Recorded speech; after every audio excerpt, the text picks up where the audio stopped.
national holiday in the Russian Federation called Russia Day. The history of Russia Day goes back to June 12, 1990. On this date, the first Congress of People, Deputy, signed Declaration of State Sovereignty of Soviet Republics. In other words, the Soviet Union was dissolved and Commonwealth of Independent States was established, formerly known as Soviet Republics. Like Canada Day, Russia Day is when we demonstrate our national pride, the pride in her culture and her achievement, legacy and heritage. So it means we are celebrating today, we're celebrating tomorrow, and I think you are all gonna be with us to celebrate that. So we're gonna a little bit thinking, a little bit dancing, and we want you to participate. Thank you. Hello everybody, this celebration is also about what ex-Soviet Union is known for, what Russia stands for today. And today we Canadians, whose roots go back to the origins of our ancestral, back to ex-Soviet Union or Russia, we want to emphasize the role of our ancestral country and the role of our ancestors, their decisive role in the Second World War. On the June 22nd, 1941, German fascist army invaded Russia, and that was important landmark in the history of the whole world, known in our country, in Russia, as the Great Patriotic War. I want to quote a famous British author, historian, to show the scale of fighting that was happening at those times.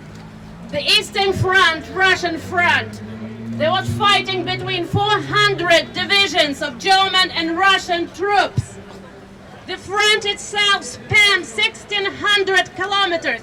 Just to imagine that distance. This distance is from Toronto to Prince Edward Island. Just imagine the distance. Russia suffered greatly, losing about 27 million people. 27 million people, that number, that's estimated population of Canada in the late of 80s. Just imagine that number of people. And the German army suffered 88% of their losses in the Eastern Front.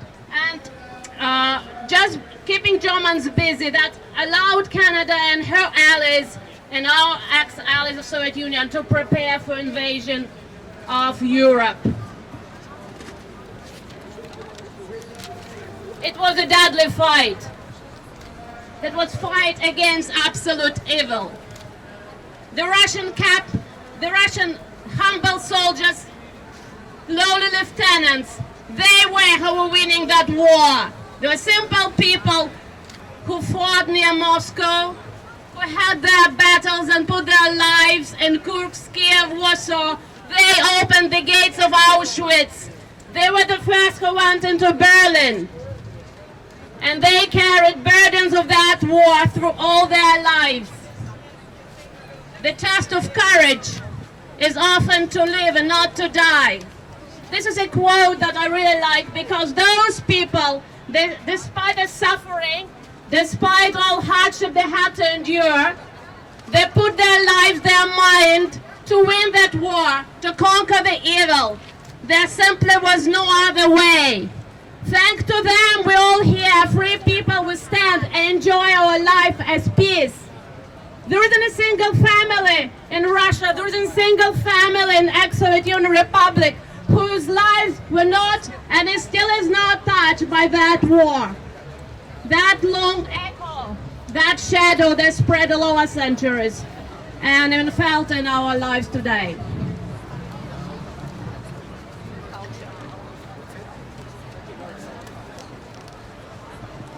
Thank you. The next speaker.